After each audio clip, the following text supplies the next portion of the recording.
In the close season of 1922, shortly after regaining the title in such stirring style, a fateful decision was made by the Celtic directors that is indicative of the direction the club was embarking on, just as Rangers were making strenuous efforts to vacuum up the honours. The Daily Record reported in a brief note on the 13th of July 1922, Dundee Hibernian are to take the place of Celtic, who are not running a reserve string in the Alliance League. The ex-second leaguers were elected last night when the committee met in the League Rooms, West George Street, Glasgow. This was the only business done. Since the beginning of the century, Celtic had enjoyed a long period of dominance of Scottish football, with a remarkably small pool of players. While Rangers won 3 titles in a row between 1910-11 and 1912-13, Celtic responded by winning the next 4 titles and came within a single point in 1917-18 of making it another 6 in a row. Rangers had embarked on a deliberate policy in 1917 of running with a very large squad of players, while in the wartime conditions everyone else made do with what was available week to week. This would continue after the war, while Celtic still worked with a small core group of players, and the decision to dispense with a reserve side was a clear signal they would not attempt to keep up with Rangers' financial expenditure in pursuit of building a title-winning squad. The death of Michael Dunbar in 1921, in retrospect, marks a watershed in Celtic's history, leaving James Kelly the last of Celtic's founding fathers on the board. A club that had, since its inception, been known for its innovation, energy and boundless ambition, was now run mainly by businessmen who had been co-opted onto the board in the early years of the 20th century, and who appeared to be willing to accept being second best.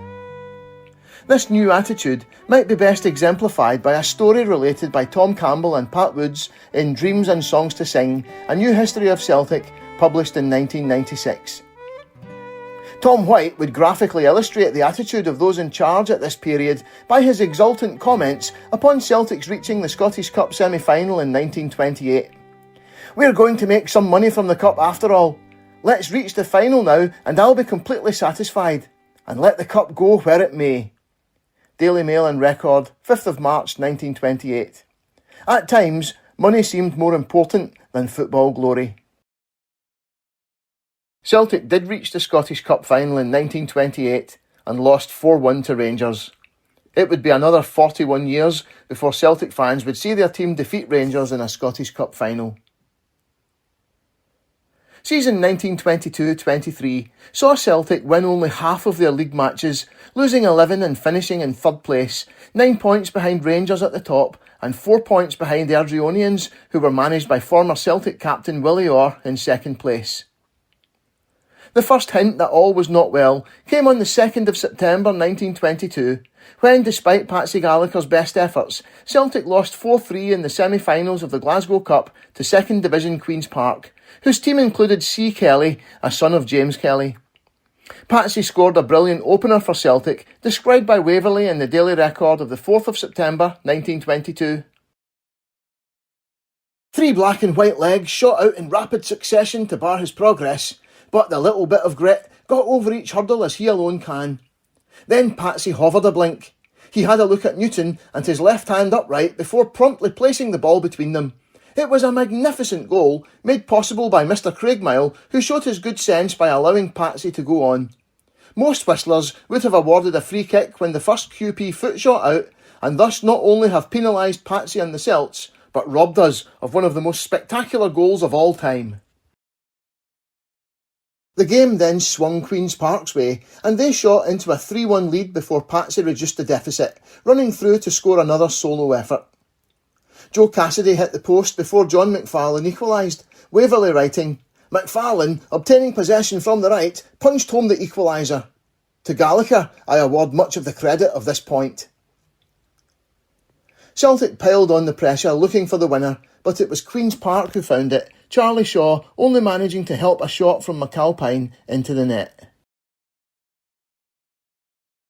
After having won their first 2 league games, the season went from bad to worse from there, and both league matches against Rangers were lost, 3-1 at home in October and 2-0 at Ibrox on New Year's Day 1923.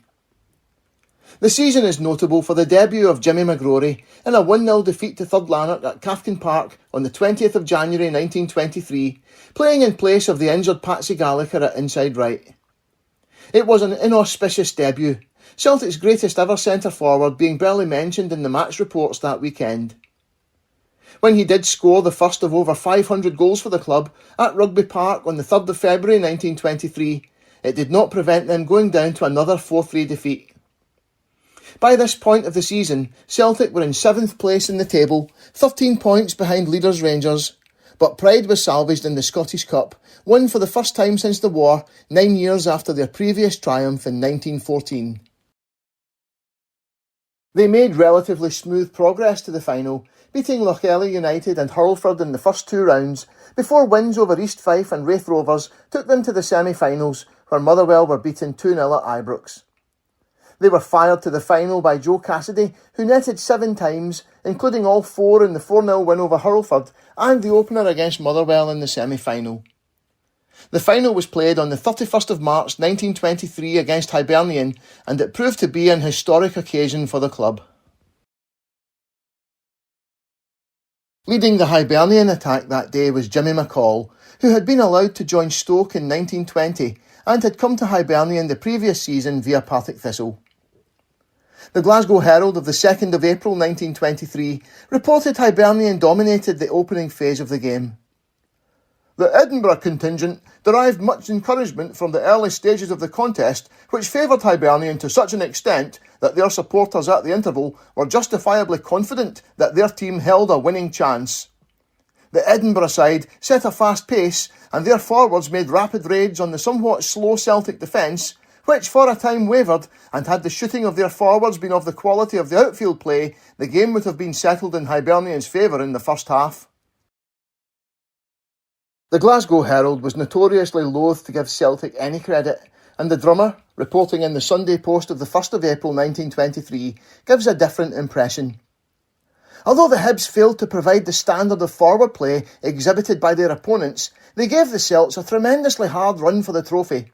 They fought tenaciously every inch of the way, but I cannot agree that the Edinburgh team deserved to draw, although I must pay tribute to their genuine efforts.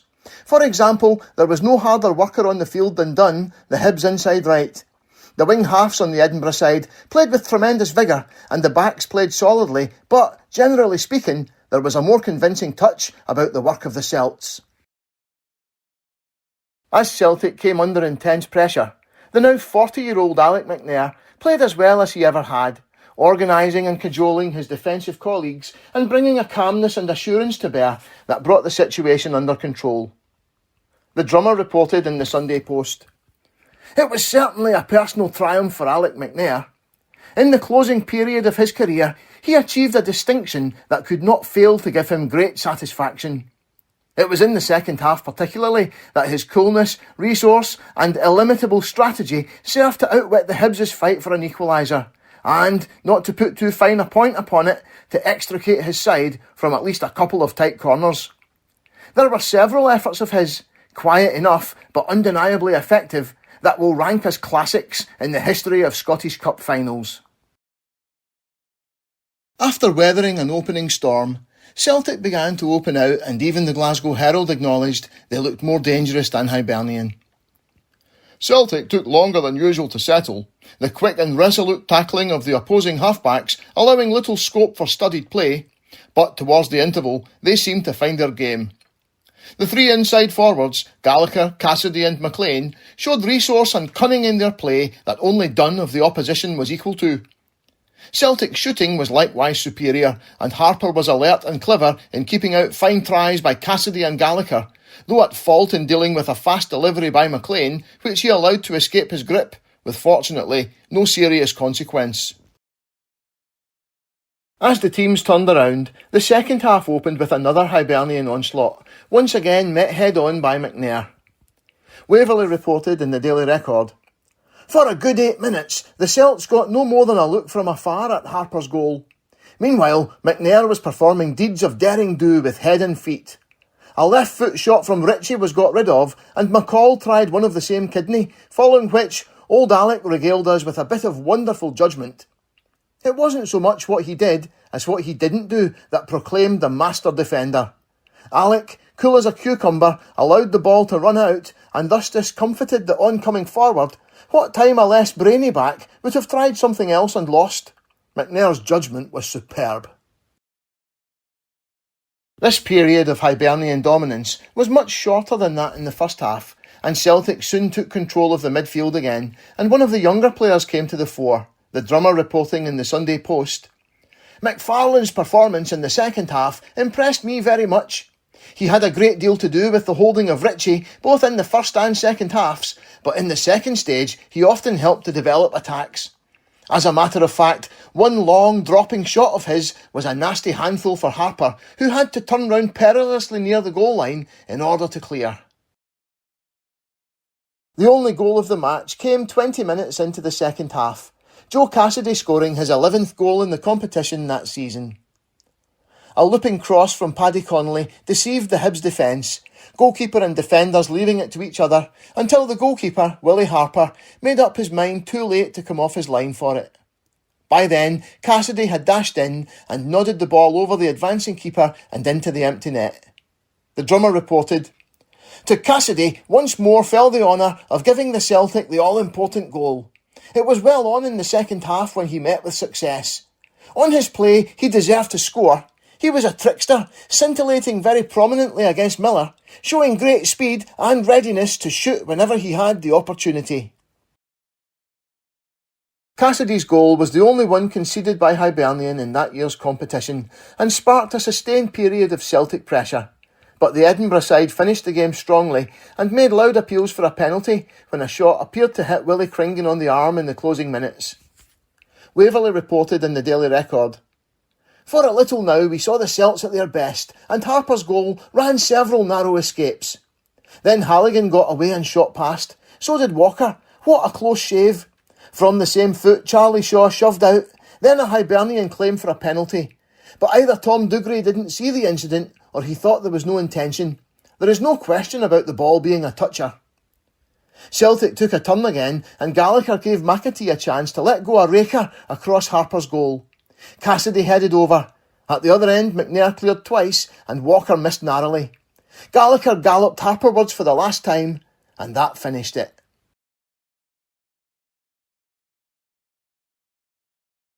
The Scottish Cup win of 1923 went a long way towards making up for the loss of the League Championship.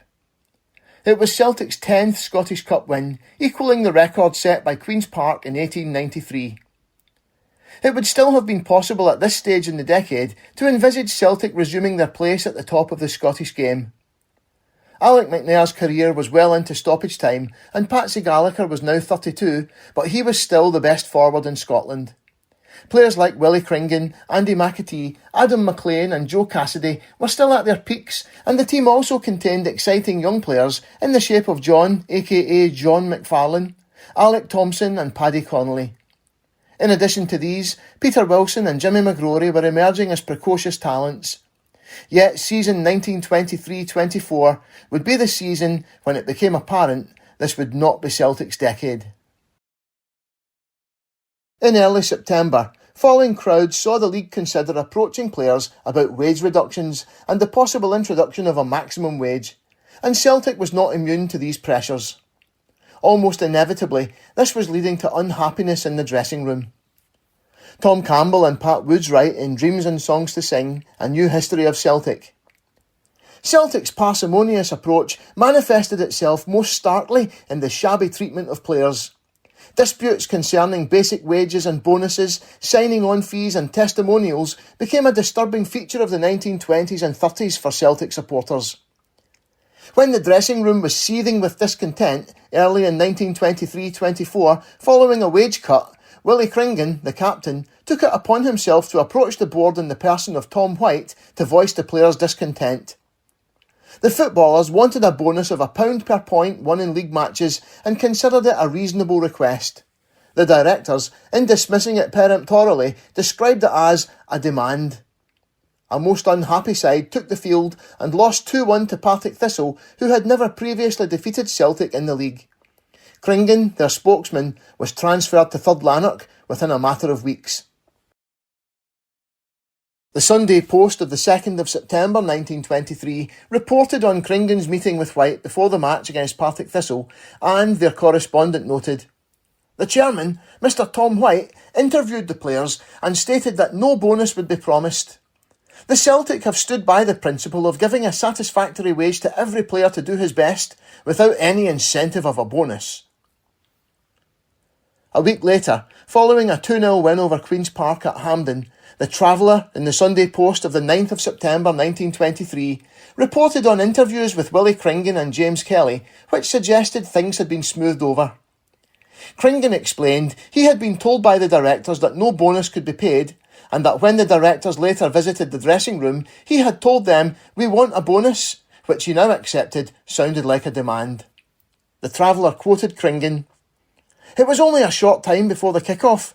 I was anxious to get stripped for the match, and I'll admit that, with a little more time, and if I had given the matter more thought, I could have expressed myself better and removed the idea that I was actually making a demand. However, I have now withdrawn absolutely any suggestion of a demand. I have in fact conveyed the information that we have dropped the idea of a bonus, and my attitude is entirely in line with the opinion of the rest of the players. I want the public to know very definitely now that our relationship with the club is not strained. The Celtic FC treat their players well and treat us with every consideration. The fact that other clubs get a bonus was primarily responsible for our request, which was really a genuine request, but in view of all circumstances and due consideration, well, we are now going ahead, as in the past, for every possible league point, and I hope successes in the cup ties." James Kelly told the reporter that the decision of the directors not to grant the players the bonuses they wanted had united all our supporters, and that the fans had given the board their ungrudging appreciation of having done the right thing. Kelly then defended Celtic's record in looking after their players over the years, stating,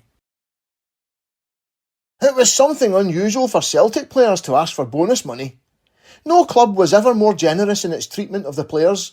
I can speak from experience. The Celts have always given bonus money voluntarily for special cup and league victories. The players did not have to come cap in hand to seek favours. We were always proud to reward them for special feats. We have paid often as much as £100 per man extra in one season, sometimes more, and never a man had to ask. Last season, the players got all the money that was made. Had it not been for transfer fees received, the Celts could not have squared the account over the season. No single Celtic player has cause to grumble. We pay the highest wages. Win or lose, the players get more than the equivalent of a bonus in every pay they receive. There is nothing new to be said about the affair at the Thistle match. It is ended as far as the directors are concerned. Our players, I am told, are a bit sorry that they acted so hastily and rushed matters at an inopportune time." The first half of the season quickly developed into a nightmare for Celtic, a 1-0 defeat at Ibrox in the Glasgow Cup being followed by a 4-2 loss to Ayr United at Somerset Park after goals from Andy McAtee and Patsy Gallacher had shot them into a 2-0 lead inside the first 5 minutes.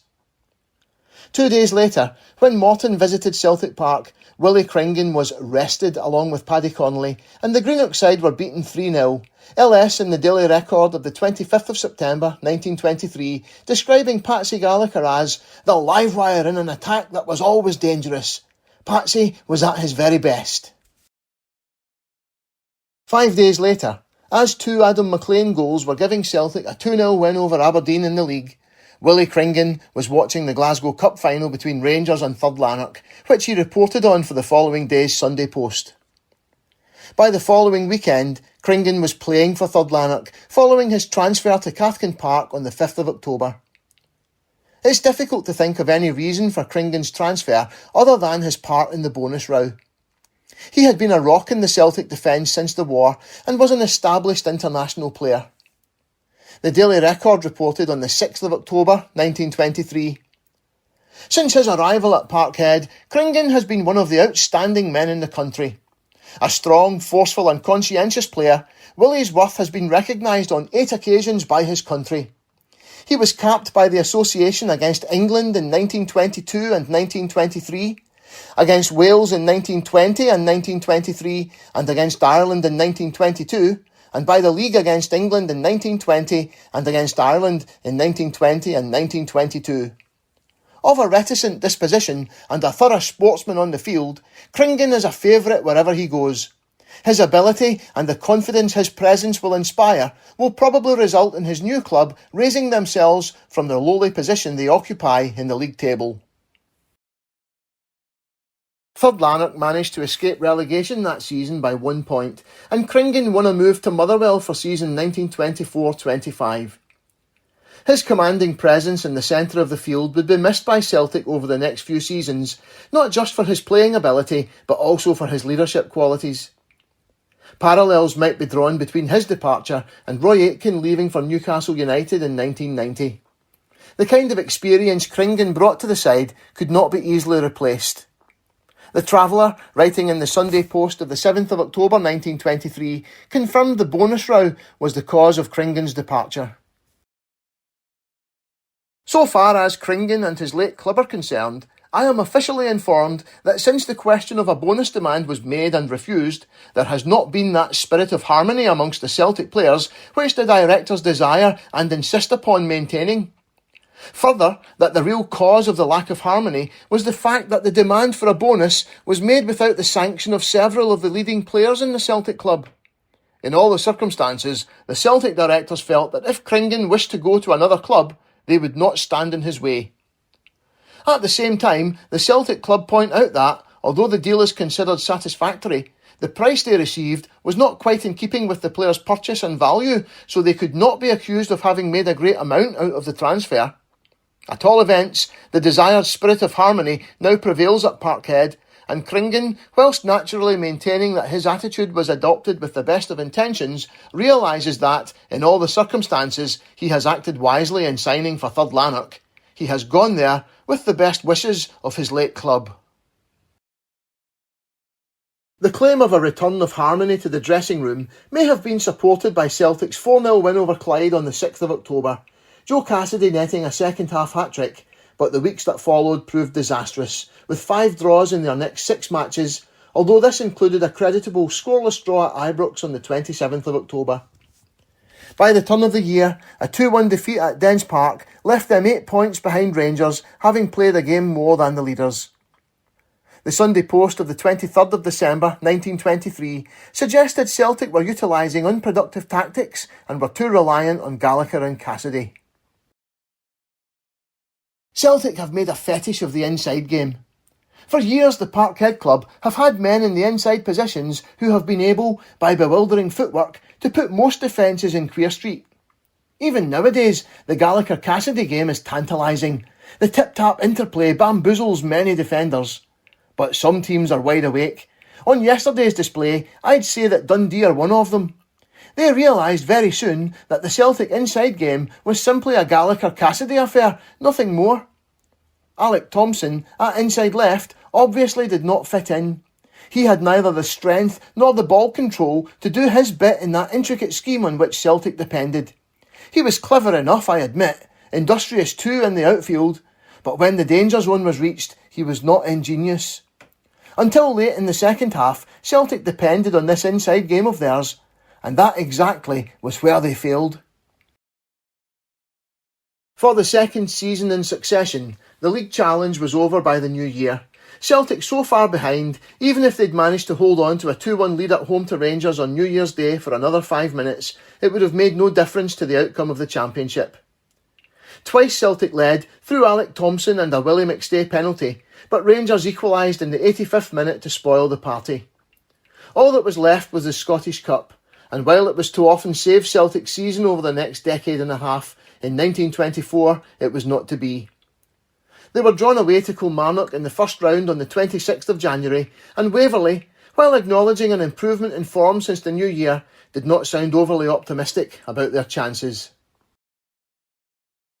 Of course, the big thing is the Killie-Celts tussle. As I pointed out a few weeks ago, on the morning of Celtic's last league visit to Kilmarnock, Rugby Park recently has been no happy hunting ground for Celtic. Candidly, they have not done well down there. But the position now is a bit different. Celtic have their faults and failings. They have had better teams often, but there is no burking the fact that they have been coming on, while the Ayrshire opponents of today have been slipping back. Celtic's game against the Rangers on New Year's Day was reminiscent of their halcyon days. Since then they have drawn with Clyde, and Hamilton, Third Lanark and Aberdeen have been robbed of points. There's a confidence about the Celtic nowadays that did not obtain in the earlier part of the season. With McAtee back in the attack, alongside past masters Patsy Gallacher, Joe Cassidy and Adam McLean, and young Thompson, the line is moving quite sweetly.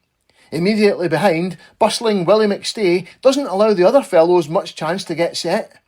Brother Jamie is a more than useful halfback. At his other elbow, John McFarlane has few superiors. Jean, as his friends call him, I have already placed in the same category as Gallacher, Cassidy and McLean. In the rear, the improving Hilly has still something to learn, and Alec McNair is perhaps not so nimble as of yore. But Alec's old head remains, his back is perhaps broader than ever, and when the veteran turns his back on oncoming forwards, preparatory to tapping the ball back to Charlie Shaw, the Raider stands a poor chance of getting past. And Charlie? Well, the old chap is just the same old Charlie. Waverley predicted Celtic would pull through, but forecast a close match. Despite a rail workers' strike that weekend, a large crowd was forecast, Waverley writing, "The Sharabank owners will have a busy day and reap a rich harvest." These predictions proved correct, with a new attendance record of 18,000 being set at Rugby Park, only to see Celtic turn in one of their worst performances of an inglorious season.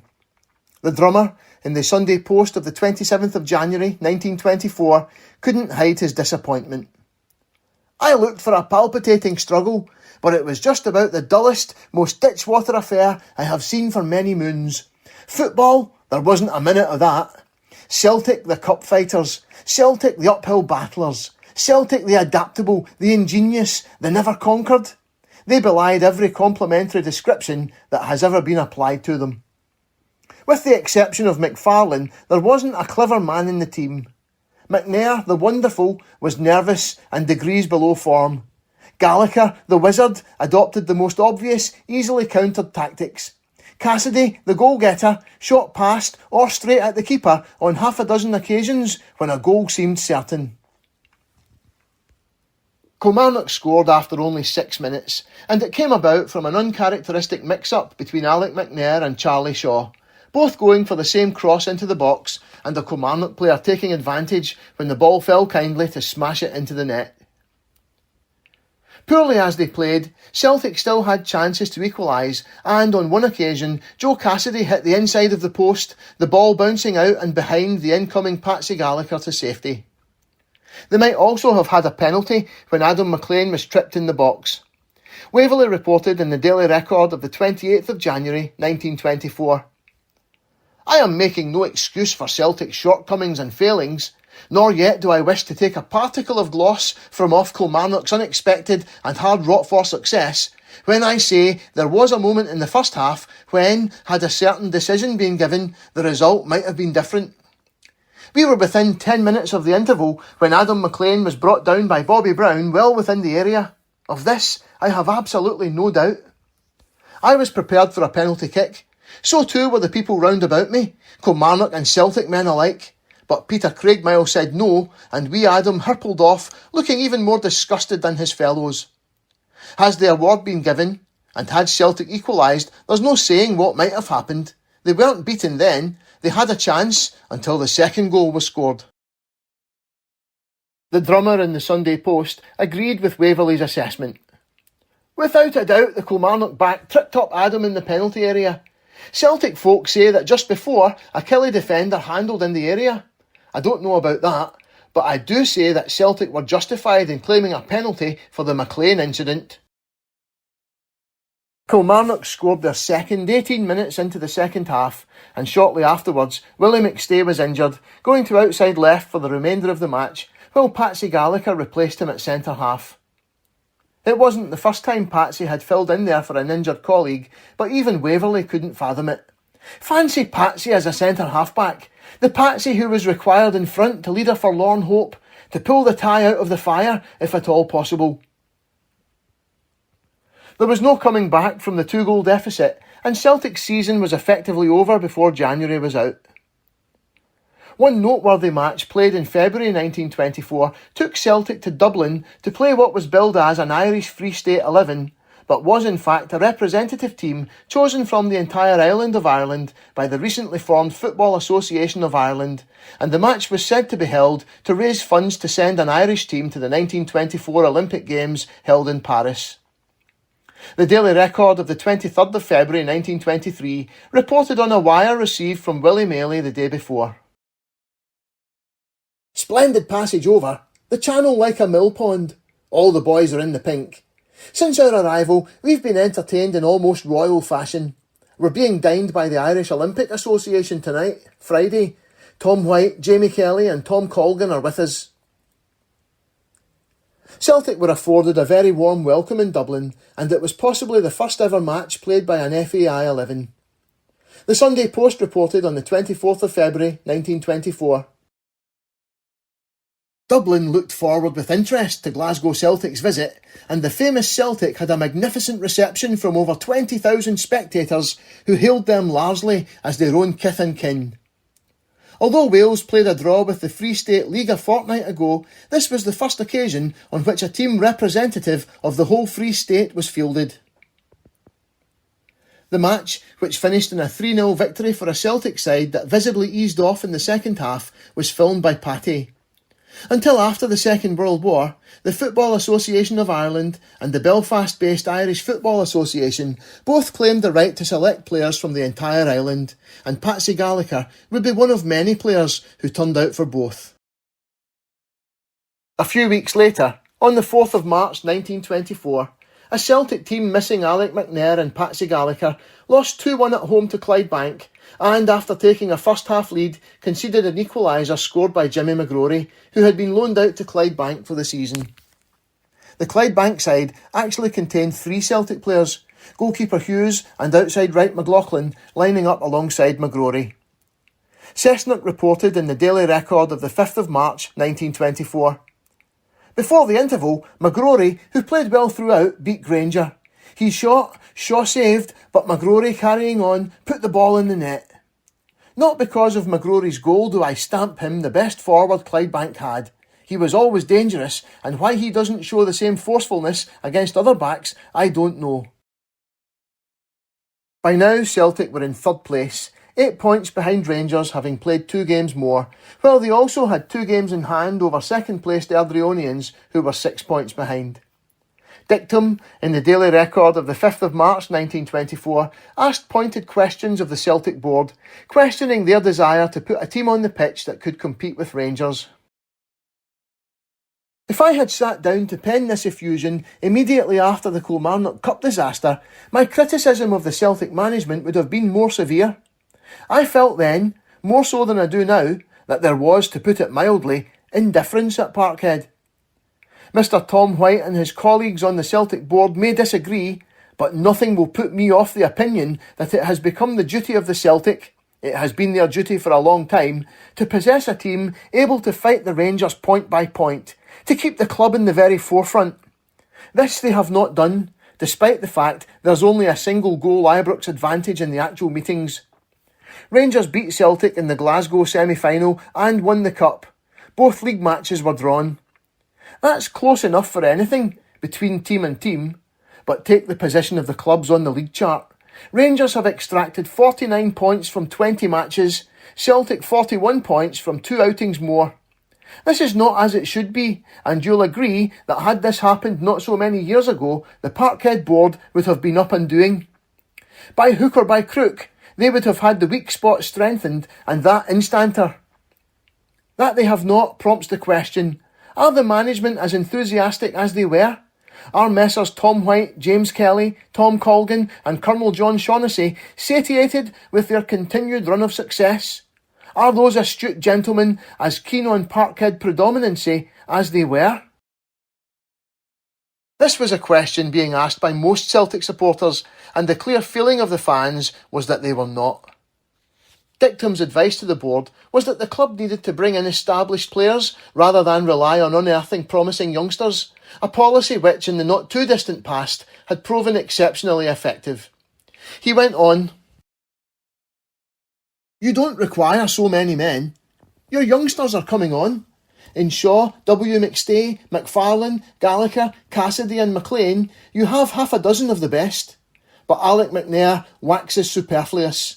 Neither he nor Charlie Shaw can go on forever. McAtee too approaches the veteran stage.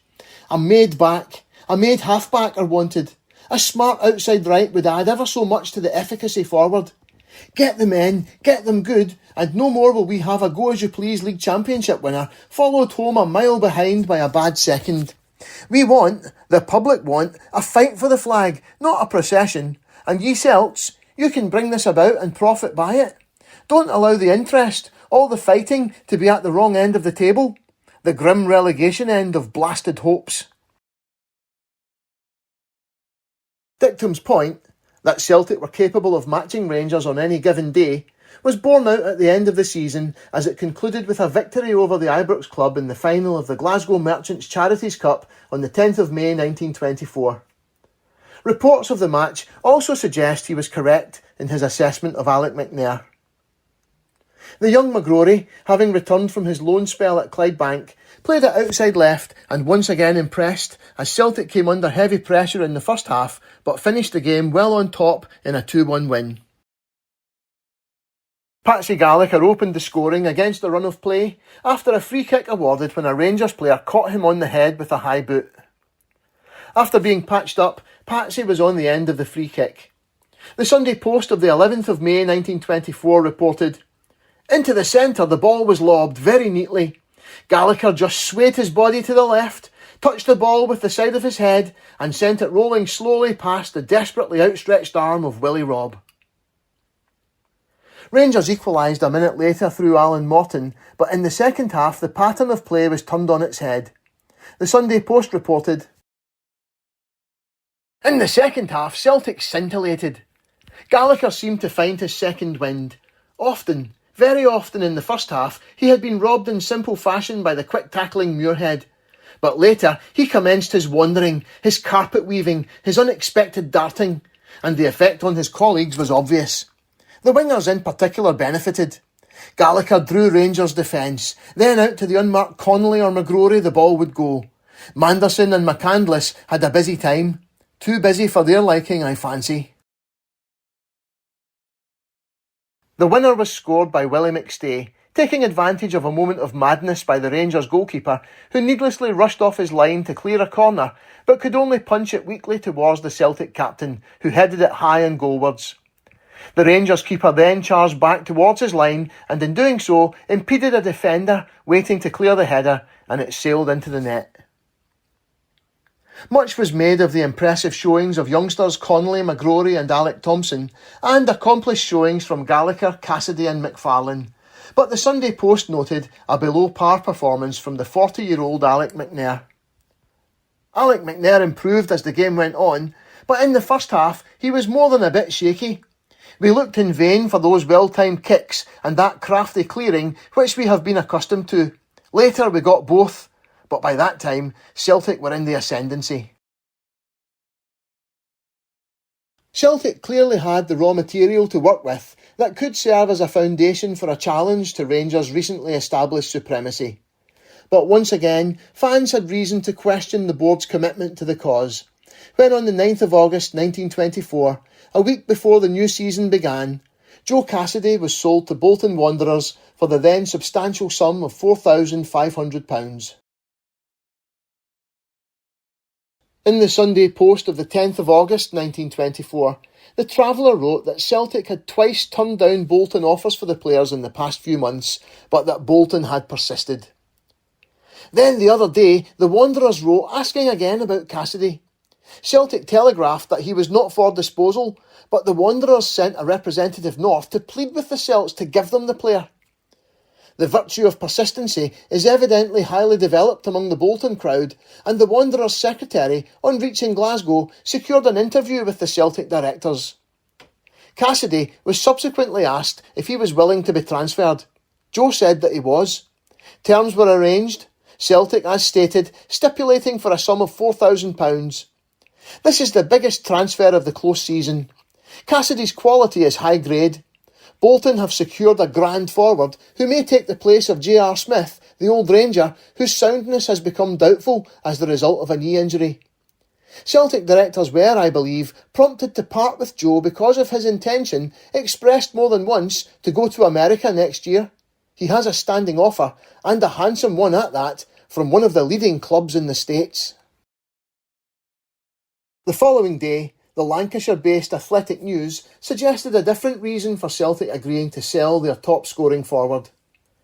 A great sensation has been created in Scottish football circles by the transfer of Joseph Cassidy, the centre-forward of the Celtic club, to Bolton Wanderers. The transaction was completed on Saturday and, writes our Glasgow correspondent, had the statement not had official authority, no one in Scotland would have given it a moment's credence. Either the transfer fee must have been irresistible to Celtic, or they are even more in need of replenishing their exchequer than had been thought. For the past 2 seasons at least, Cassidy has been regarded both as the brains and the motive power of the Celtic attack. The departure of Cassidy, still a few months shy of his 28th birthday, was not as huge a blow as it seemed to be at the time, his replacement being the great Jimmy McGrory. But at the time it seemed symptomatic of a club that had gotten into the business of selling players rather than building a team, following the sales in recent years of influential players like John Gilchrist and Willie Cringan. It followed the departure of Andy McAtee in May, who had signed for New Bedford Whalers in the United States. McGrory, meanwhile, was thought of more as an outside left than a centre-forward and would have an injury-hit season, only really establishing himself in the team in January 1925. The early part of season 1924-25 was marked by a wild inconsistency. The first 3 league matches were drawn before 7 consecutive matches were won, including 4-0 and 5-0 victories over Aberdeen and St Mirren in consecutive weeks in September. The Cavalier in the Sunday Post of the 14th of September 1924 wrote of the win over St Mirren, "Quite an old-time atmosphere obtained at Parkhead, which was once again the paradise for some 15,000 enthusiasts who saw a Celtic reminiscent of the club's palmy pre-war days." Quarrybrae in the following day's Daily Record was moved to write, "Celtic have unquestionably come back." It all proved to be a false dawn, when Rangers, with ex-Celtic player Tom Tully Craig in their lineup, came to Celtic Park and won 4-1 in the Glasgow Cup final. Craig had been allowed to leave for Alloa the previous season and was then picked up by Rangers, for whom he would play with great success for the next 11 years. Following the Glasgow Cup defeat, Celtic's form collapsed, losing 3 of their next 4 matches, including the league match against Rangers at Celtic Park on the 25th of October. They ran up a 6-0 win over Kilmarnock on the 8th of November, which saw Willie Fleming playing centre-forward in place of the injured McGrory, scoring 4 goals on his Celtic debut. But in the next 3 games, a draw against Third Lanark at Cathkin Park was sandwiched between defeats to Queen's Park at Hampden and Partick Thistle at Celtic Park.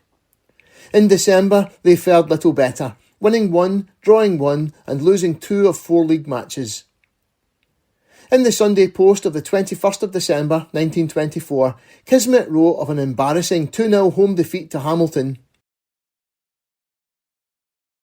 Patsy Gallacher's value to Celtic was negatively demonstrated at Parkhead. The mighty Atom was an absentee owing to illness, and the Greens were as sheep without a shepherd.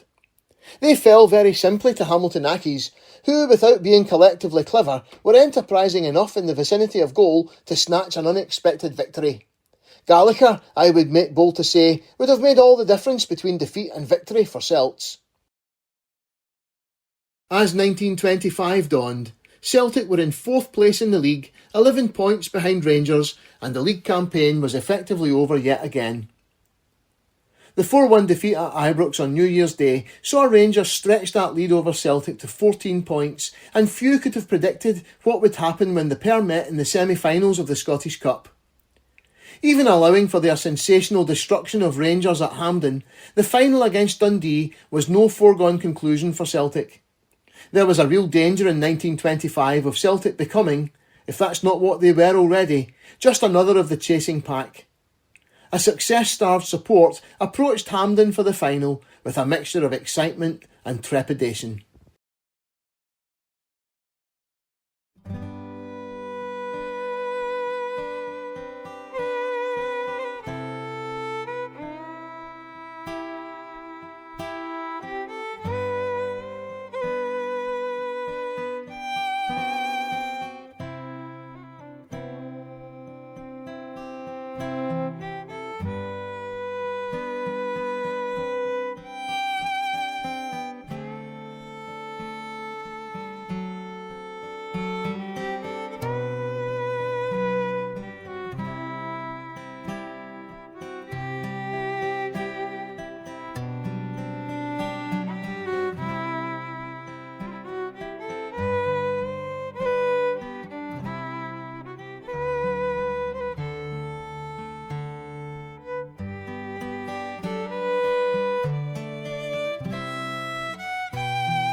The Scottish Cup final was not the season finale in the 1920s, and it would be the 1980s before this would be the case.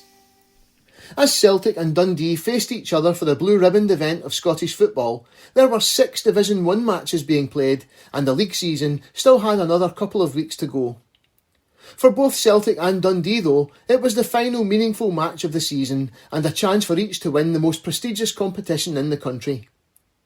Despite this, Man in the Know, in his column in the Glasgow Observer on the morning of the game, forecasted the attendance would not match that for the semi-final or the Scotland-England International the week before. Hampden, for the 3rd time within a month, will house another great function on Saturday when Celtic and Dundee come to grips in the Scottish Cup final. I suppose the pomp and circumstance of the previous 2 great games will invest tomorrow's affair, but I shall be surprised if the gate approximates to the 6 figures. Most of the jizz went out of the business when Rangers collapsed so sensationally before their greatest rivals. The blue crowd are still foaming at the mouth over that humiliating 5-0 defeat. Such a thumping victory, with not the least suspicion of jam about it, has of course installed Celts as favourites for the trophy, a verdict strengthened by Dundee's recent bad failure at Parkhead. I have an idea that a Celt and an ex-Celt between them will have a big say in the result. If McGrory can get his usual, and if Dyke McLean can be subdued, the day is Celtic's. While many fans were expressing their concern with Celtic's perceived parsimonious attitude to team building, Man in the Know was keen to emphasise that Celtic's improvement in form since the turn of the year was the result of the club's by now traditional commitment to bringing through their own young players. Who, about the middle of last January, would have dared to suggest that the Celts would contest the Scottish final or even survive the first round? Yet, here they are today, installed as hot favourites for the trophy. Isn't it wonderful? It is, of course, the club's reward for persevering with young players, picking good ones and training them up. The present Celtic 11, as it stands, cost the club not a single penny in transfer fees. We didn't buy our players ready-made. We discovered our boys and coached them in the traditional Celtic game, than which there is none better. Man in the Know had often lamented, over the course of Celtic's run to the final, the slight stature of most of their players, with only the McStays presenting an imposing physical presence. And this was commented on by the Watchman in the Sunday Post of the 12th of April 1925, as the teams came onto the pitch on a cloudy but fine spring afternoon. As the teams emerged from the Queen's Park Pavilion, one was impressed with the more imposing physique of the Dundee players. The Celtic forwards looked like midgets compared with the stalwart Tayside defenders. With an odd exception, the scale turned freely in favour of Dundee. The Celtic team charged with saving their season and capturing the Scottish Cup for a record 11th time was Shevlin, W. McStay, Hilly, Wilson, J. McStay, McFarlane, Connolly, Gallacher, McGrory, Thompson, McLean. A feature of this match, which would be unusual today with most clubs fielding a United Nations of players, was the number of surnames represented by two different players. Both teams consisted of 10 Scots and an Irishman, Sam Irving of Dundee being an international teammate of Patsy Gallacher, and on the field were two McStays, two McLeans, two Thompsons and two Rankins. Both teams also contained two players with the same surname, although only Celtic's McStays were brothers, putting them in an exclusive club of brothers to play together in a Scottish Cup final, which also includes their great-nephews Willie and Paul, who played together in the 1985 final for Celtic 60 years later. Dundee's two Rankins were unrelated. A huge wave of acclamation greeted the teams as they took to the pitch, and a colourful scene ensued as related by Man in the Know in the Glasgow Observer of the 18th of April 1925. The mighty roar of welcome which greeted the green and white hoops when McStay led out his men was the prelude to a remarkable scene. From all quarters, mascot bearers rushed out onto the field and handed their favours to the players. Shevlin, Gallacher, McGrory and others received so many souvenirs that, when arranged at the rear of the Celts goal, the articles suggested a museum or a bric-a-brac collection. Dundee won the toss, but as there was no breeze to speak of, there was little advantage to be gained from it, and they elected to shoot towards the Celtic end in the first half. Celtic were quickly disabused of any notion the result was a foregone conclusion, as the bigger, heavier Dundee opened aggressively. The Glasgow Herald reported on the 13th of April 1925, Dundee in the early stages, to the general surprise, outpointed the more fancied Celtic, the resolute and tireless half-back play of the Eastern team destroying every attempt of the Celtic forwards to form their customary combined attack. Dundee's inside forwards, on the other hand, worked attractively and effectively. The opening phase of the match saw Dundee sweep into attack, but their approach was more industrial than artistic and marked by poor decision-making. The Watchman in the Sunday Post reporting, I formed the opinion early in the game that the Celts were in for more than a bad time, but as Dundee missed their opportunities and the wingmen shot wide of or over the bar from long range instead of centring the ball, one realised the possibility of the Celts doing something to retrieve a contest that was going against them. The Celtic goal had a lucky escape in the early stages when Davy Halliday, who signed for Sunderland that summer and went on to score 156 league goals in 166 appearances for the Black Cats, hit the post from a tight angle. Halliday went on to play for Arsenal and Manchester City, scoring 211 goals in the English First Division over an 8-year spell, and is the only player to date to score 30 or more goals in 4 consecutive seasons in the top flight in England. Waverley, in the Daily Record of the 13th of April 1925, wrote that there was little between the sides in the first 45 minutes, and Britain was the busier of the two goalkeepers, but conversely, that Dundee were more often on the attack. He reported, the sharp, incisive tackling of the halves and backs was something of a revelation. They gave the Parkhead forwards not a fraction of a second's grace, and their own attack, if not exactly the poetry of motion, took some holding. Davy McLean's craft was ever in evidence, and young Rankin from Bells Hill, Hamilton and Doncaster was little, if any, behind the master. Between them, Davy Halliday was almost great. From either touchline, Charlie Duncan or Gilmore hesitated not in getting the ball across. The Watchman in the Sunday Post reported on a certain anxiety in the Celtic support. The Celtic crowd on the eastern terraces kept their spirits up by chanting, "We ain't going to lose any more," even with the suggestion of defeat uppermost in their minds. When Dundee took the lead after half an hour, no one could say they didn't deserve it for their first half efforts, but it seems to have resulted from an unfortunate blunder by Celtic keeper Peter Shevlin, who was in too much of a hurry to release the ball from his hands at a time when keepers could still be barged if they were holding it. The Dundee Courier of the 13th of April 1925 reported, Halliday, about 30 yards out, passed to McLean, who in turn slipped out to Duncan. The latter went forward a short distance and crossed into goalmouth, where Shevlin clasped the ball and dodged the onrushing Halliday.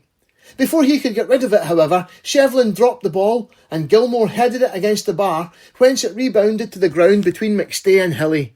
Neither moved, and McLean pushed it into the net. The goal spurred Celtic into attack, but more in hope than expectation, and they were unable to find a way through a determined Dundee defence. The Watchman wrote in the Sunday Post, "Half-time was signalled with the desperate Celts boring through in the endeavour to level the score. The combined efforts of Connolly, Gallacher and McGrory went for naught. Dundee retired at the interval, worthy of a slight goal lead that did not reveal the measure of their superiority." The Glasgow Herald meanwhile reported, "Celtic undoubtedly had not found their game, and traces of anxiety were visible amongst their players as half-time approached, and they were in arrears in scoring."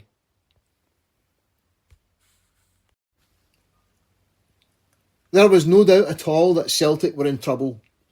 Of course they hadn't given up, and hope still sprung eternal, but no one in the stadium could surely have foreseen the remarkable transformation they would see in the second half.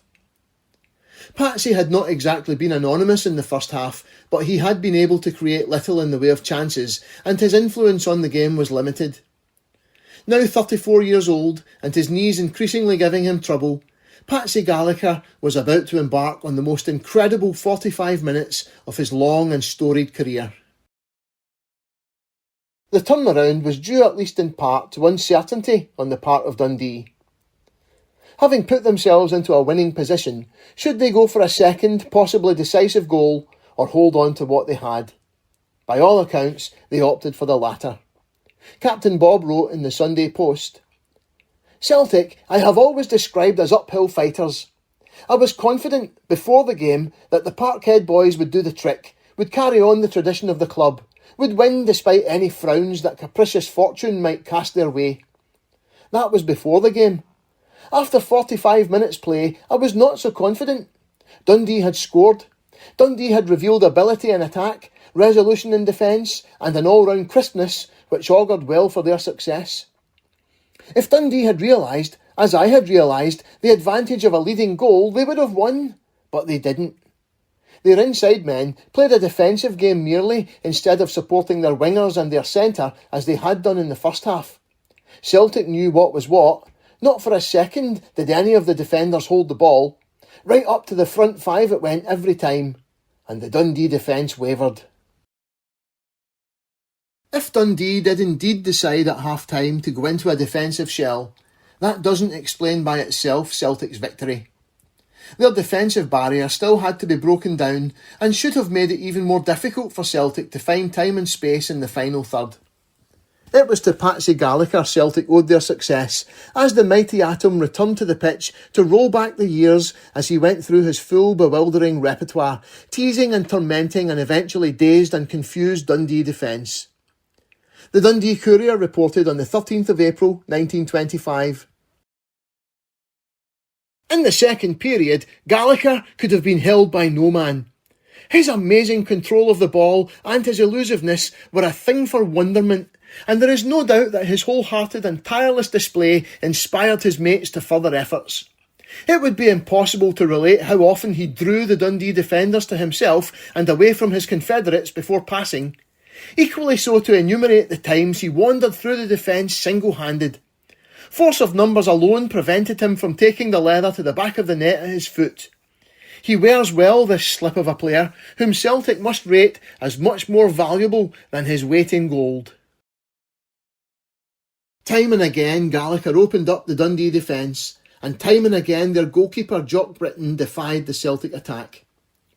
Connolly and McLean were stretching them to the limit, and McGrory chasing every ball as the goal was peppered with shots under a Celtic onslaught. Captain Bob reported in the Sunday Post, "Many narrow escapes did Britain's charge run before Celtic scored. The keeper saved brilliantly, saved shots that the Parkhead flagwaggers hailed with an anticipatory shout, a shout that turned to a groan after the big Dundee keeper has got his hands to the ball." Almost 70,000 of the 75,000 strong crowd was by now in a frenzy, fearing that despite Gallacher's brilliance and despite the incessant bombardment, the cup was slipping away. Man in the Know wrote, "The prolonged and intensive bombardment of Britain's charge, maintained for 40 minutes by Gallacher and his comrades, lashed the huge crowd almost to madness. The battle was so fierce and unrelenting, and the tension so unbearable, that the excitement of the onlookers found vent in one mighty, many-throated roar, deafening, unending, tempestuous as the growl of a wrathful sea. How they kept it up, I don't know. With every Celt an attacker, every Dundonian a defender, the duel was waged until it seemed as if invisible forces were guarding Britain's goal and thwarting our boys at every turn. It was then our wizard got to work, and his magic, like Aaron's, proved more potent than the frowns of the Tayside hoodoo." Just how did Patsy Gallacher score the equaliser? The goal is now enshrouded in a century of legend, and while at least some of the 1924 Scottish Cup final was recorded on film, none exists of the 1925 final. None of the newspapers of the time used the word somersault in their descriptions of the goal, and some give no more than the detail that Gallacher scored. The report by Captain Bob in the Sunday Post the following day is vague and could leave the reader with a sense that there was nothing at all special or even unusual about it. His goal, a chancy thing, was of incalculable value. It was the sort of goal that does not impress of itself, but means a world of encouragement to the scoring side. His colleague, the watchman, similarly gave no hint of anything out of the ordinary about the goal. Thompson set his back to Phil Connolly out near the line. It was a silly thing to do. The free kick was a perilous one for Dundee. Britton did his best, but he could not prevent Gallacher levelling the score. In his book, The Story of the Celtic, 1888 to 1939, Willie Maley wrote, "This half was one long thrill as the Dundee defenders were constantly under fire. For 20 minutes they held out, and when they were at last beaten, it was by an effort which will never be forgotten by those who were privileged to be present. Patsy Gallacher was the hero of the incident.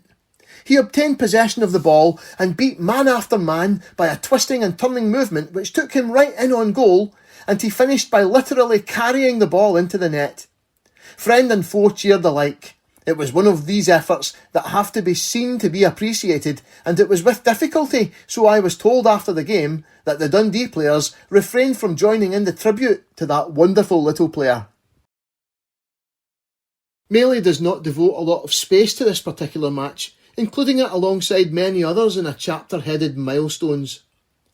An even more detailed description of the goal was provided by Jimmy McGrory in his biography, A Lifetime in Paradise, written with Gerald McNee half a century later in 1975. "The Dundee goal came as a tremendous shock, but it acted as a spur to bring about the greatest goal I have ever seen, and aptly enough, it came from the greatest player I have ever seen, Patsy Gallacher. He took a pass from Peter Wilson, and with that peculiar dragging motion of his, he meandered past man after man. The Dundee left-back made a final desperate tackle to stop him, and he crashed to the ground to the roar of penalty from the Celtic crowd. But in falling, he had craftily kept the ball lodged between his feet, and as the keeper came out, he somersaulted into the back of the net with the ball still firmly in the grasp of his feet. There was absolute pandemonium, and the Dundee players were stunned. That move had beaten them, and although it was only 1-1, they knew they were beaten." While Maley and McGrory both wrote at a distance of many years from the event, there is enough evidence in the newspapers of the day to support their accounts. The Glasgow Herald reported, "In 28 minutes, Celtic got the goal that always seemed imminent. Gallacher crowning a daring and devious bit of play by throwing himself bodily into the net and carrying the ball with him." The Herald, normally staid and never exactly effusive in its praise of Celtic, returned to the goal later in the report under the subheading, "A Memorable Goal." "The feature of the exciting contest was Gallacher's equalising goal, and in a career of much distinction, it is questionable if the clever Celt ever accomplished anything quite so sensational and clever." In the Glasgow Observer, Man in the Know reported, "Everyone foresaw what was coming long before it came. and when Gallacher literally hurled himself and the ball into the net for the equaliser, there was an earth-shaking outburst of delirious joy on the crowded terracing, and green emblems were everywhere, waved aloft in triumph.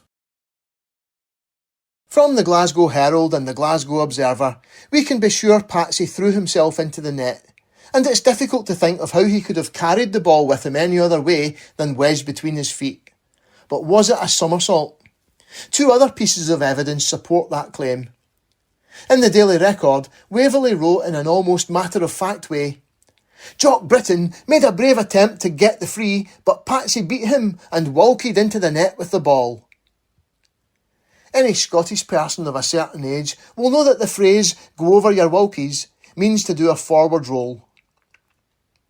One final piece of evidence to consider is that Patsy somehow became tangled up in the net, and a cartoon in the Glasgow Observer shows him first stuck at the back of the net, then being pulled out by the rest of the team. The caption reads, "The whole Celtic team rushed in and by the tug-of-war method extracted him before the directors had time to get their coats off."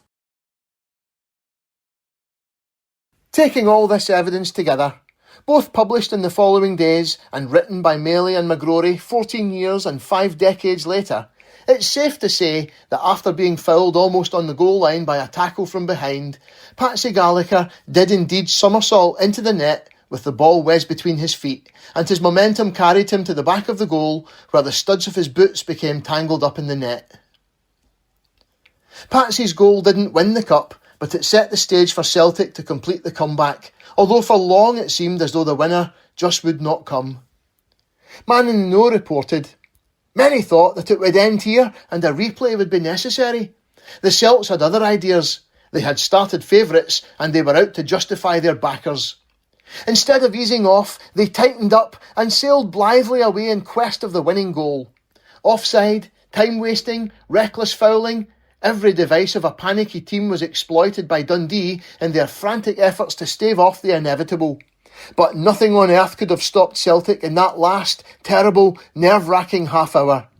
They had bested Third Lanark, St Mirren and Rangers in the ties, and they meant the cup, and meant it now." As the minutes ticked away, it looked as though there would indeed have to be a replay, until with only 3 minutes to go, Dundee conceded yet another free kick, and from that young McGrory scored what would soon become a trademark goal with his head. He writes in A Lifetime in Paradise. "In the closing minutes, Jean McFarlane took a long free kick and I kept my eye on it all the way. As it dropped, I dived and headed it hard, but I hit the ground so hard that I stunned myself. All I could hear was the roar, and although I didn't see the ball go into the back of the net, I knew it was a goal. I lay there and I remember saying to myself, 'This is the cup.'" An explosion of joy and relief erupted as McGrory's spectacular header nestled in the net. Man in the Know reported, "McGrory won it. I think it was Dyke McLean who fouled his namesake Adam, and from the free kick lobbed over a beautiful curving ball which McGrory butted with his head, sending it home far away from Britain's frantic clutch. Of the scene that ensued, I cannot trust myself to speak. Everybody, crowd and players, went raving mad. Our Garngad siege gun was nearly strangled in the frenzied embraces of his comrades, and his own delight was amusingly shown in the skips and hops with which he sped downfield for the centre kick. McGrory was pleased. So was I." As the Celtic party made their way back to Celtic Park after the match, the brake clubs in their colourfully decorated charabancs following behind in a long procession, and thousands of jubilant fans lining the route, Willie Maley handed the Scottish Cup to Jimmy McGrory and had him sit with it at the front of the bus, the new young hero of Parkhead.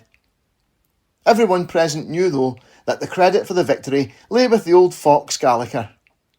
In retrospect, the 1925 Scottish Cup final represents a passing on of the torch from Gallacher to McGrory, but at the time this was not obviously apparent. In the Daily Record, Waverley recounted a snatched conversation with the mighty Atom, which, with the benefit of hindsight, takes on an air of some poignancy. Chaffing Pat on his dazzling display in the second half, I happened to say, "You're as good as ever, old man." "Tell me something I don't know," Pat jocularly replied, through that roguish Irish smile of his. "Why, I'll play for years." "I hope so. We'll miss the mazy meanderer when he steps up beside us on the grandstand.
A recurring theme of Celtic's history is the departure of club legends in wholly unsatisfactory circumstances, and the end of Patsy Gallacher's Celtic career might have been the template.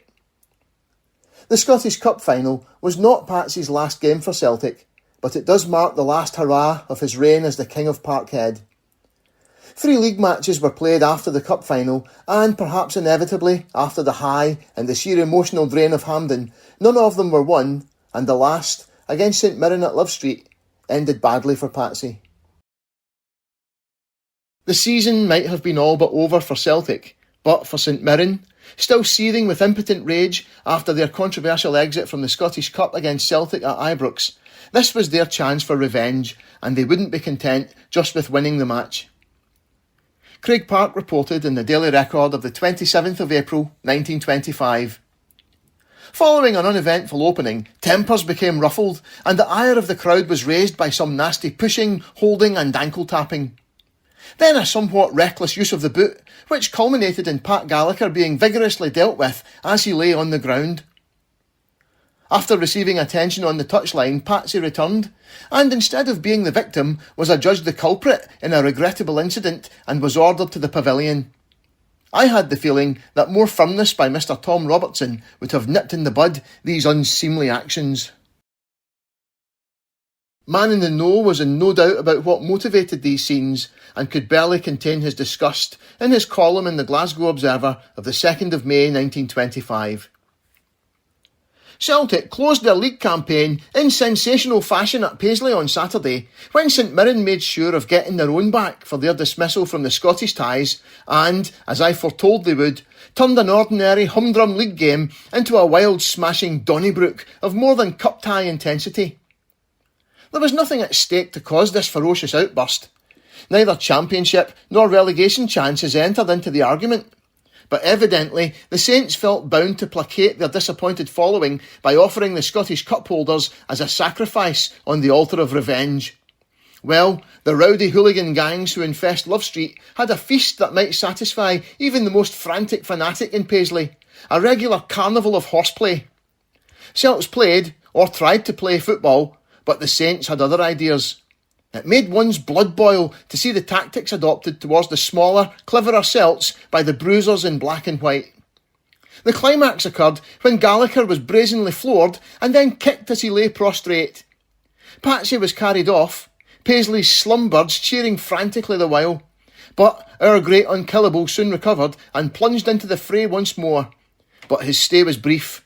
Ere long, he was adjudged to have tripped an opponent and was sent off by the referee, T. Robertson, a son of the man who once sent Jimmy Quinn off for not kicking Taney Craig, as the Rangers back himself stated in evidence.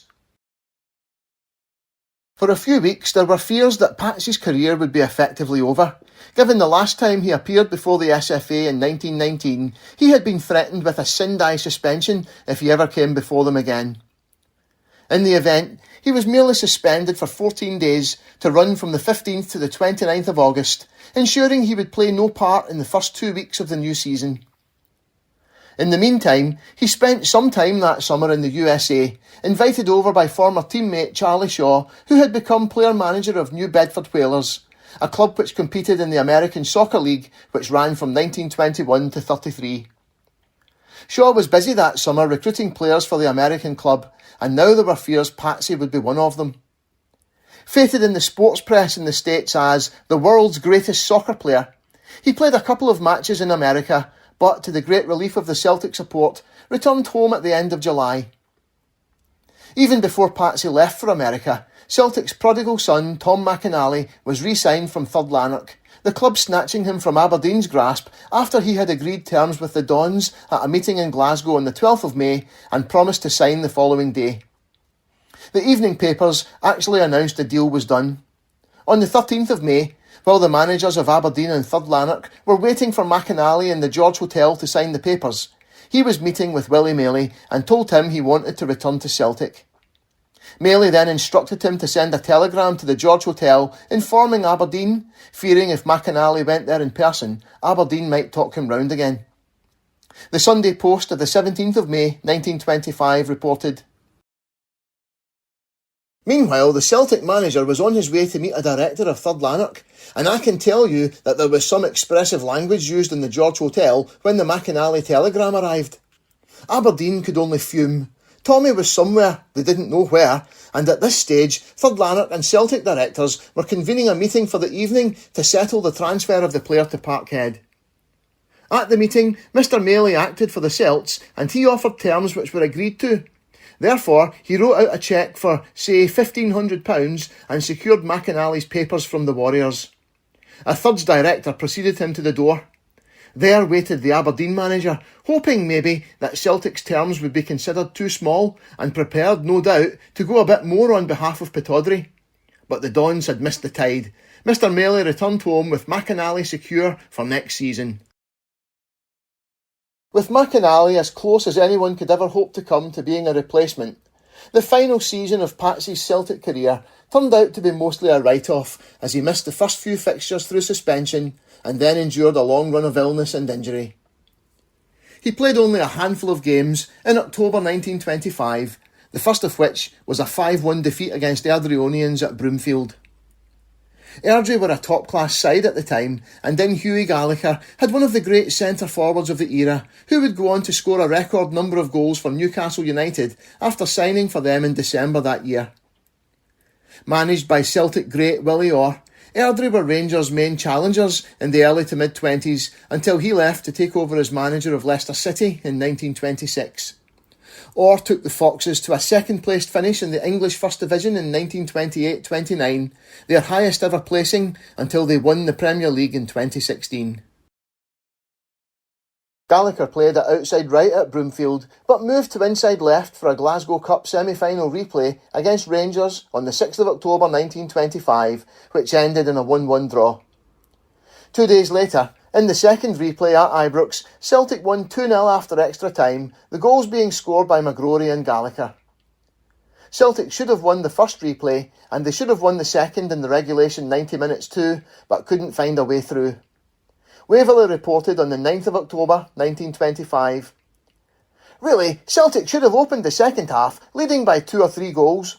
I will mention only a couple of misses by McGrory, and add that Shevlin had little or nothing to do. By contrast with the previous meetings in this long drawn-out tie, that young man really enjoyed a pleasant Thursday afternoon." Celtic finally scored 5 minutes into extra time, Jimmy McGrory heading in a Paddy Connolly cross, which Waverley described as a bonny goal. The victory was secured shortly before the finish by Patsy Gallacher with a signature goal. Waverley described it in the Daily Record. "Gallacher up, waited the fraction of a second too long and Jameson relieved him. But the mighty Atom got his deserts, the reward of persistence, 8 minutes before the very finish. Going on in his own inimitable fashion, Patsy wormed his way through to beat Rob from a rather difficult position. Much of the credit of the victory belongs to Paddy, but all the attack, indeed the entire team, did well, even if McGrory was a sinner at goal. Well, a bigger sinner than the others. What no one knew that autumn afternoon at Ibrox was that this was the last goal Patsy Gallacher ever scored for Celtic. He played again in the Glasgow Cup final on the 10th of October 1925, Celtic's fourth match in 7 days, and this goes a long way to explaining the 2-1 defeat against second division Clyde. It wasn't a great day for Patsy personally, the watchman in the Sunday Post of the 11th of October 1925 writing, "The Celts erred in playing Gallacher, who was obviously out of condition. The famous match winner was the least conspicuous of the Celtic forwards. Tom McInally, who was not played at Ibrox Park against the Rangers and was on the spot fresh and fit, would have made for an improvement in the attack." Man in the Know concurred in his column in the Glasgow Observer of the 17th of October 1925. I might add that Patsy Gallacher, despite his resolute Irish spirit, was plainly showing the effects of his illness and the recent trio of terrible games at Airdrie and Ibrox. This disappointing defeat proved to be the last time Patsy Gallacher would play for Celtic. It was a sad way to end his time at the club, and his adoring fans would never be given the opportunity to say a proper farewell. Following the defeat to Clyde, a combination of illness and persistent knee injuries saw him disappear from the team. He still turned up almost every week to support his teammates, but never again would the mighty Atom thrill and delight the Parkhead crowd in his own utterly inimitable style. The League Championship was secured with Tom McInally in the Gallacher role, and they only lost out on their first League and Scottish Cup double since before the war at the last hurdle, losing 2-0 to St Mirren in the final on the 10th of April 1926. At the end of the season, an unseemly contract row with Celtic ensued after the club initially announced at the end of July that Patsy had retired. In the Celtic handbook for season 1926-27, Willie Maley wrote, "As I have often had cause to say here, time, with his never-failing scythe, has made many gaps in the lists of good friends of ours who have, with us all, borne the storm and stress of the game, while in a lesser sense the hand of Father Time has told many good players that the time has come for their retiral from the active life to make room for the youngsters who in their day have watched and gained knowledge from the good old Celt now forced to stand down. The long list is still in our mind's eyes, and to this list now is added that of Patsy Gallacher, who in his day did wonderful work for the only senior club colours he ever wore, and who will go down to football posterity as the greatest player for his size and weight the game has ever seen. An injury to his leg sustained last October, and aggravated in November again, has caused the retirement of Gallacher. He has, in his day with us of 14 years, received 2 benefits, and he carries on to his retirement the good wishes of all good Celtic followers." Within days, it was clear that Patsy had no intention of retiring, and had in fact failed to reach agreement with Celtic on a new deal. Having only been fit enough to play in 1 league match in season 1925-26, Celtic were only willing to offer him the minimum wage until he proved his fitness. The Traveller reported in the Sunday Post of the 29th of August 1926. "In May, an offer was made to Gallacher. The club, in effect, said, 'We will pay you the minimum wage, £208 a year. Come to Parkhead, and as soon as we are assured you are fit, we shall give you the wage we are paying to the other players.' Pat rejected these terms. He holds that Celtic should have offered him top wages, hence the deadlock." In those far-off days long before freedom of contract, a player in this situation was unable to walk away and sign for another club. His registration would be held by his club until such times as they received what they regarded as a suitable bid, and players whom clubs did not want to retain would be placed on the Scottish League's open to transfer list. Celtic, though, maintained they still wanted Gallacher, and on the 8th of August 1926, the Traveller reported, "That Pat Gallacher is annoyed about recent statements concerning his future, I fully realised when I spoke to him about the matter the other day. He is sore about Mr. Maley's report in the Celtic handbook. "There's only one man who has a right to say I'm retiring," said Pat, "and that's myself." Gallacher informed me that he intends to continue in the game for a long time. He realises, however, that until Celtic release him, he cannot actively re-enter the arena, for he is determined not to accept the terms offered him by the Parkhead club. Pat's only way out of the difficulty, however, is to secure a free transfer from Celtic, or to have an enticingly small fee put on his transfer. I feel certain Celtic rate Gallacher highly, and they will be very reluctant to let him go to any Glasgow club. That Pat knows. So he intends to appeal to the League Management Committee. He is of opinion that the report of his supposed retiral means that Celtic have no more use for him. He claims too that as Celtic paid nothing for him, and as he has given long and valuable service, he is entitled to a free transfer. The League Management Committee backed Celtic, and as the new season kicked off with a 3-2 win for the champions at Rugby Park on the 14th of August, Celtic were sticking to their guns. Waverley reported in the Daily Record of the 16th of August 1926. A colleague told me that in course of conversation with Patsy Gallacher the other day, he formed the opinion that Pat had definitely decided that he would not play again for Celtic. His mind was made up. Travelling back from Kilmarnock on Saturday with Messrs J. Kelly and T. Colgan of the Celtic board, the matter cropped up. A few words disposed of the subject, and they were uttered by Mr. Kelly. When Gallacher is fit, he will play for Celtic. He won't play for any other club. That's the position as it stands today.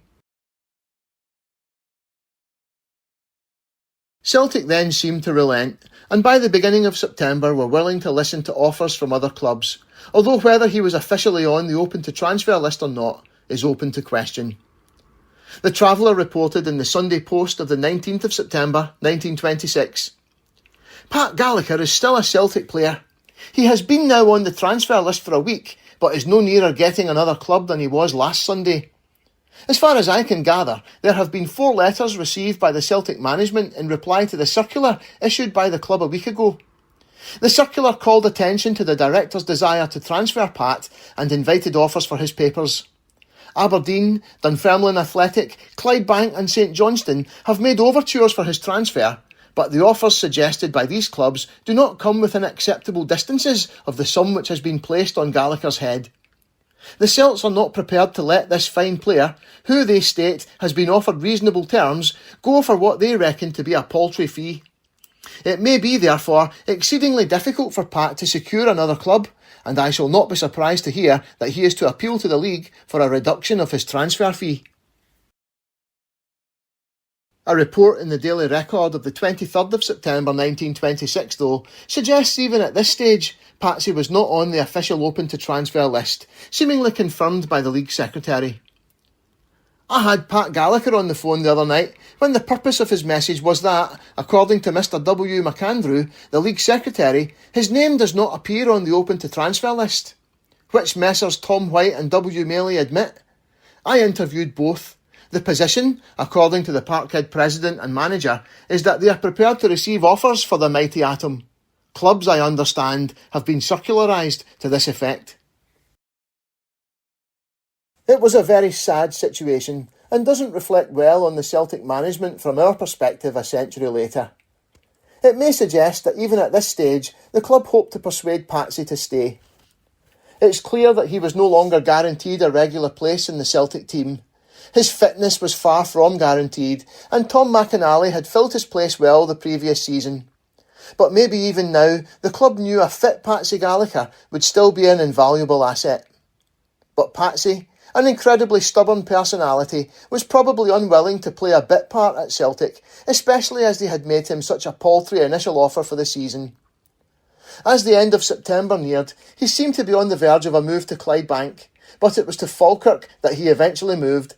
The deal went through on the 1st of October 1926, making headlines throughout Britain. Waverley paid tribute to Patsy in his column in the Daily Record of the 2nd of October 1926. What great games I have seen Patsy play for Celtic, home and away. The mazy meanderings of the mighty Atom always, or nearly always, led him to the goal. As I have so often written, Patsy, in my opinion, when his physical proportions are considered, was the greatest bit of stuff who ever pulled a football jersey over his head. Whether he will do as well for Falkirk remains to be seen, but Patsy says he is fit and he should know. I wish you the best of luck and heaps of success in your new club, Pat.